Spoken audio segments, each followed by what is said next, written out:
Greetings, fellow humans. I am Hugh. And I am Man. And together we are definitely not Two kobolds in a trench coat. We enjoy human activities, such as paying taxes, having existential crises, and RPG horror stories. Let's see what we've got today. Today, we have two tales of DMs who should have written novels rather than run a game of D&D. One is a story of furries, tentacles, and a paladin's journey to godhood. The other, a DM who forced their party to become monsters so they could be the hero. Tentacles and Furries TPK'd my party, by Reddit user Reconti D&D P2E. It had all led up to this. 4 mortals against a god. The day before, I'd woken up in a cell with 3 strangers.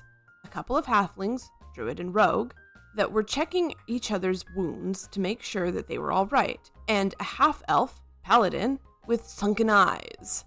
No equipment, no spellcasting focus, no spellbook for my human wizard, no Jesus for us Mises, and no recollection of how we ended up there.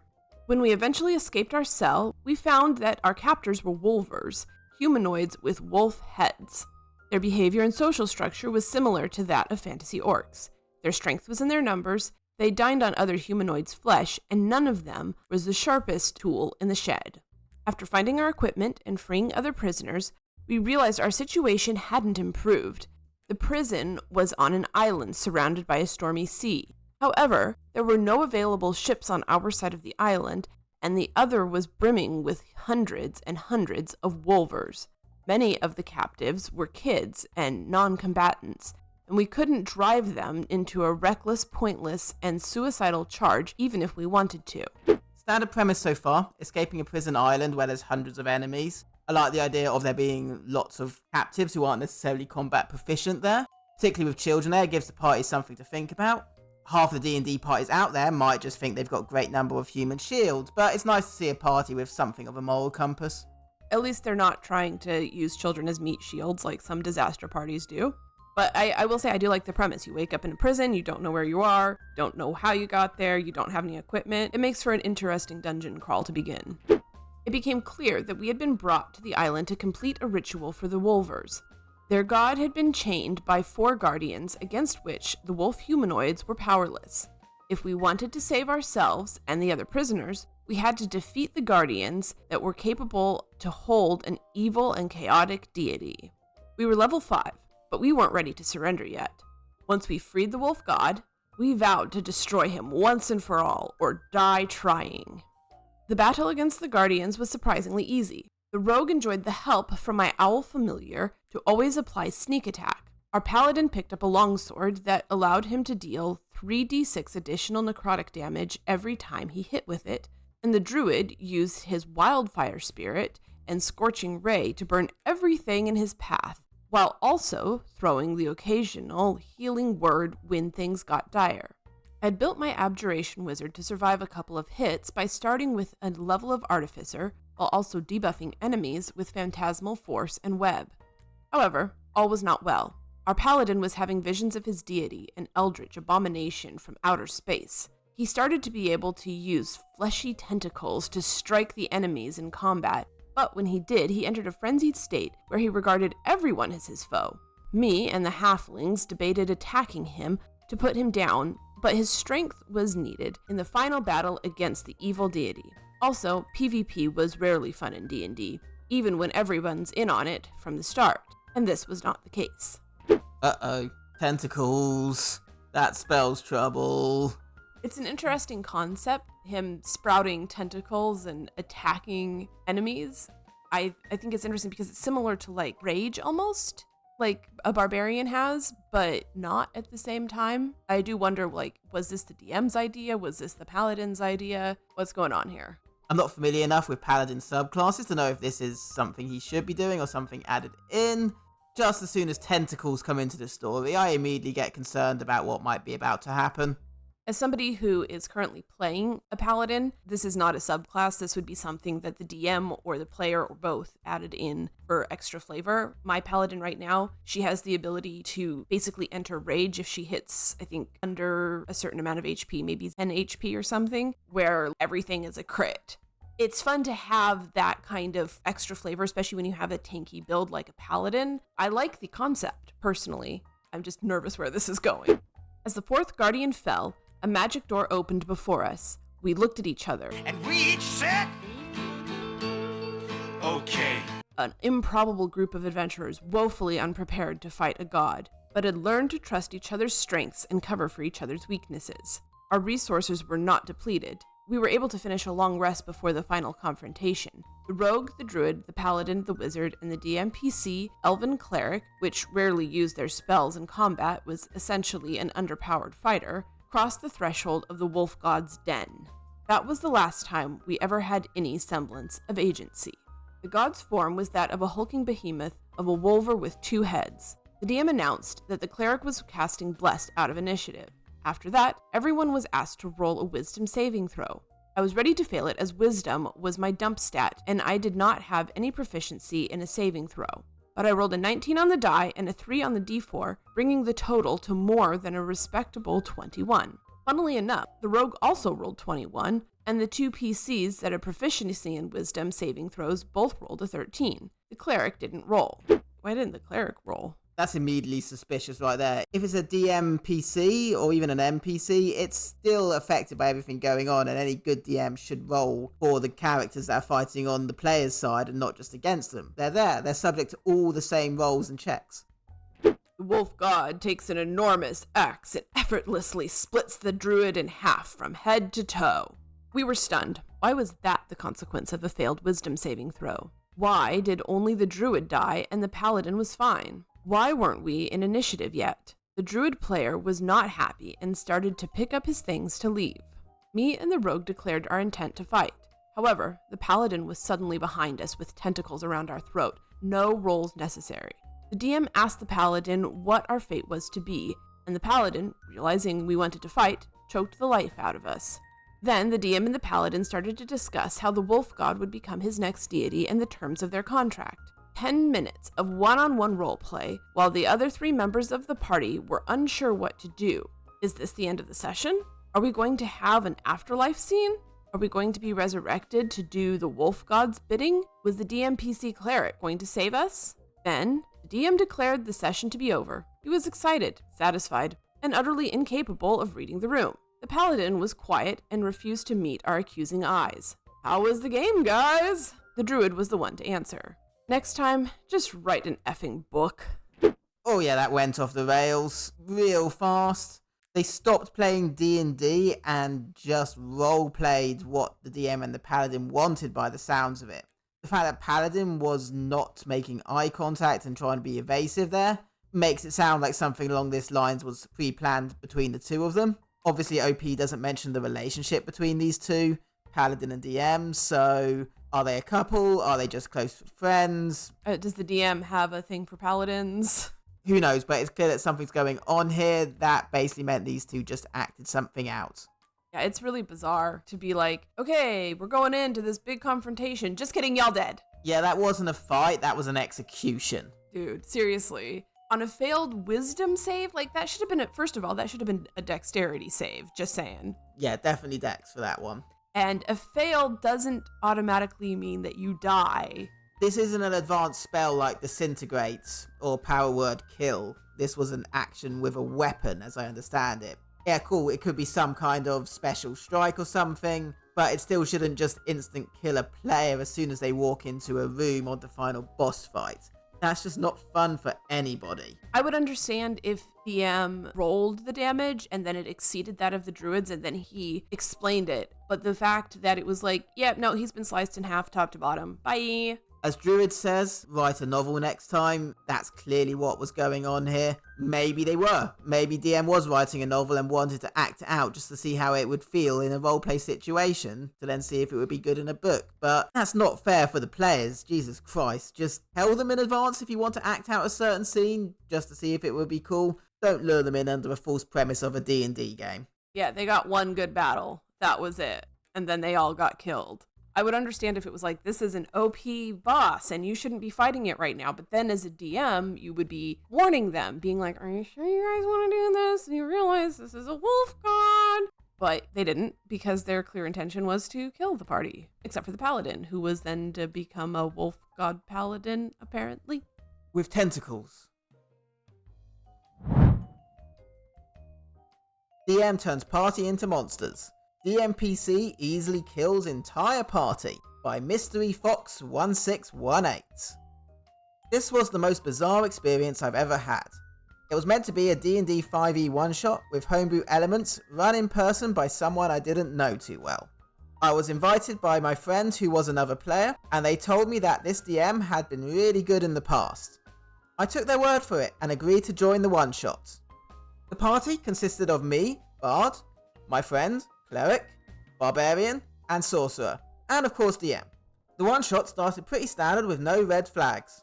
The party met in a tavern as a group of strangers who all took the same job from an Adventurers Wanted poster. We met with the NPC who assigned the job and were sent on our way. Our party had to travel up this dangerous, spooky mountain to what appeared to be an abandoned manor at the top. The DM explained that many rumours described this place as being super haunted and filled with monsters.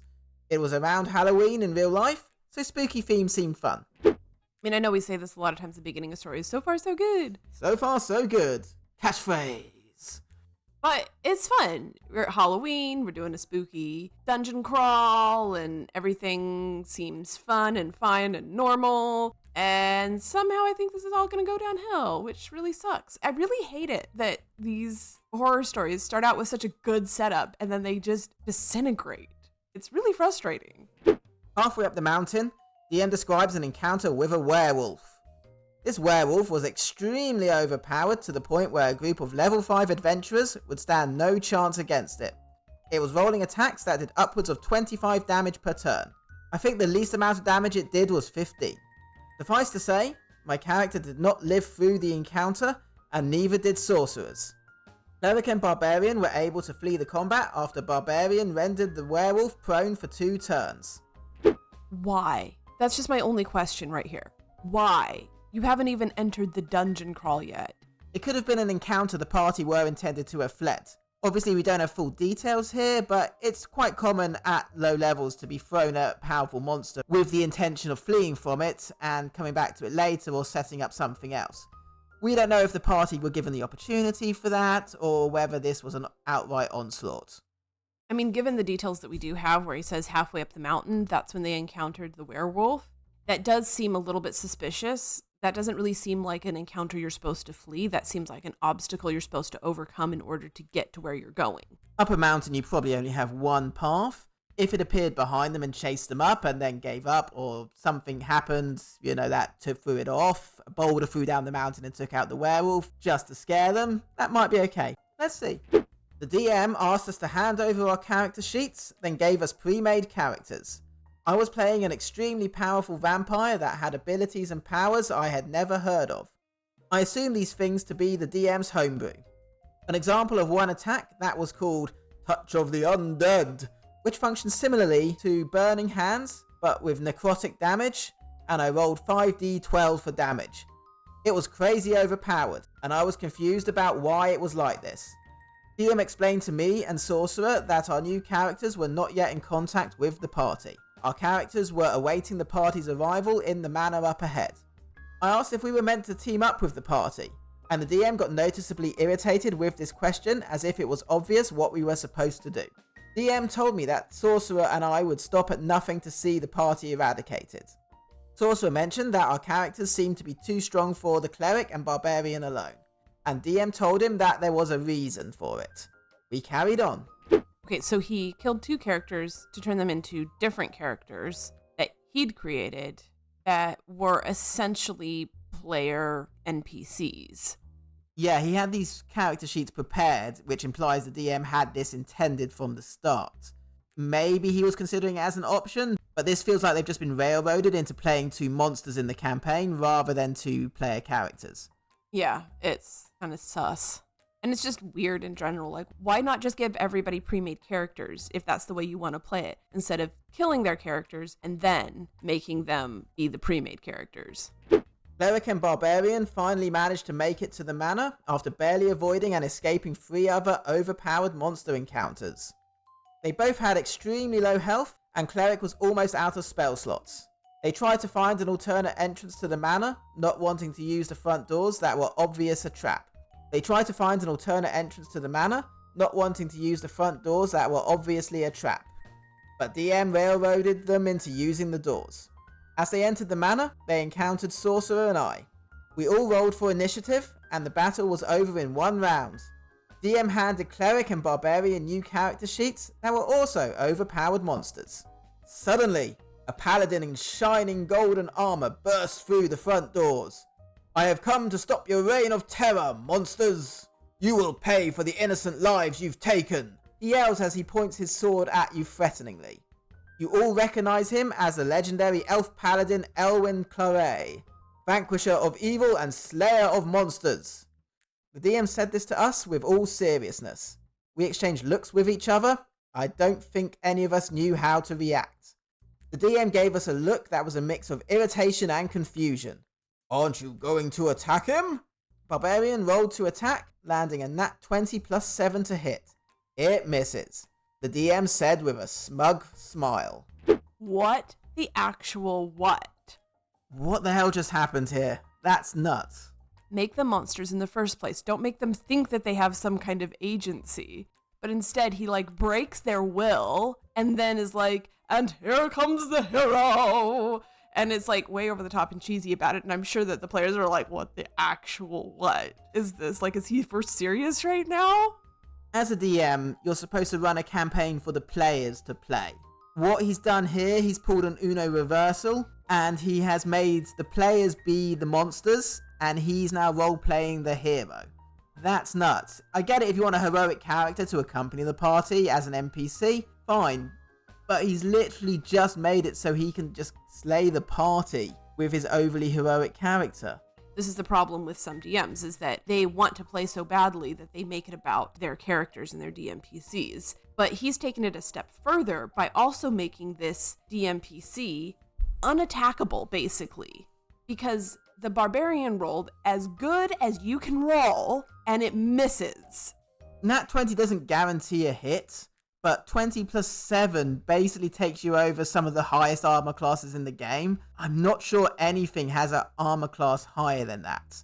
If that kind of hit doesn't hit, what's even the point in the party playing anymore?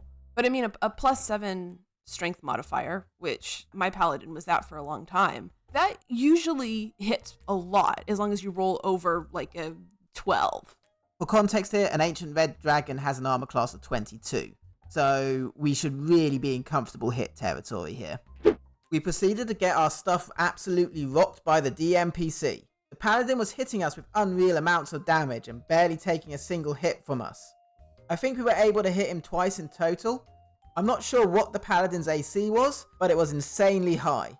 My monster character had a total of 300-ish health, and I was downed in 2 turns. The levels of damage he was dealing made 0 sense. After the paladin killed our entire party, the DM thanked us for coming to their game and asked how we felt about it. Barbarian was dead honest and told DM that it was ridiculous. It was hardly a game at all. DM and Barbarian got into a small argument about it, and all the players, myself included, left shortly after. I never attended a game run by this DM again. My friend, Cleric, who invited me, apologised for the way the game had went and explained that DM had never done anything like this before. They told me that DM had always run interesting and entertaining one-shots and short campaigns and never once inserted overpowered DMPCs. Cleric did say that DM had NPC characters that were clearly based on DM's past campaign characters, but they supposedly never had been problematic and served more as shoutouts to the past campaigns the DM took part in.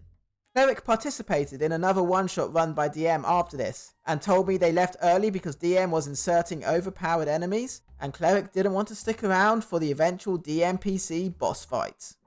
That's really bizarre, not gonna lie, because supposedly the DM had been totally fine up until now, and then all of a sudden he's like, now I'm gonna just start running DMPC boss fight one-shots. That doesn't make a lot of sense. Something clearly got into the DM's head about wanting to try out a new style.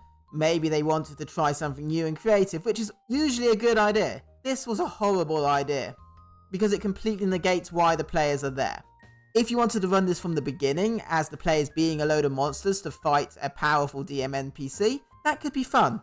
Obviously not quite this powerful, not so overpowered that a 27 doesn't hit, but that's an interesting concept. However, here the DM has lured players in under false pretenses and then just completely reversed it with something utterly ridiculous. Good on Barbarian to be just straight up like, this sucked, dude. Although obviously the DM didn't listen, which is not surprising, but also like, why did you ask in the first place if you didn't want people to tell you that it sucked? It's that request for feedback that does tell me they were trying to do something new and maybe do something that might raise their profile or create an interesting game concept. But then they kept doing it even after the Barbarian told him that it sucked and caused a whole argument about it, and then just ran another one-shot that did the exact same thing. So I don't know that he was really looking for feedback. They probably just thought, oh, well, that's one guy's opinion. He's clearly an idiot. Let's find another group who might appreciate my genius. Yeah, nah, bruh. That was a swing and a miss, and also a massive what the actual what. On the subject of DMs bringing their former player characters and former NPCs into other campaigns, I like that idea. I consider this idea myself of an evil character I'm running at the moment, him potentially being a villain in a future campaign. He won't be overpowered or anything, but I like the idea of potentially using that. However, the DM is just abusing it with everything else he's doing. The problem isn't him bringing back these NPCs, it's what he's then doing with them. Well, and up until now, obviously it hadn't been a problem according to Cleric. It's the fact that he just brings in this paladin that was this hero and then is like, okay, now he's just going to obliterate you. It's no fun for anybody. I don't really know why he thought it would be fun if he makes this character almost unhittable and then dealing, 150 damage a pop? Like, my paladin can do upwards of 50 damage and it can be fun. But if I was doing 150 damage, I would feel really bad. Hey, Hugh. Yes, man. Which body of water do you get a bonus to sail across? I don't know. Which do you? The proficiency. And with that, we have definitely not been Two kobolds in a trench coat. Be sure to like, comment, subscribe, and make the necessary sacrifices to Tiamat. We'll see you next time.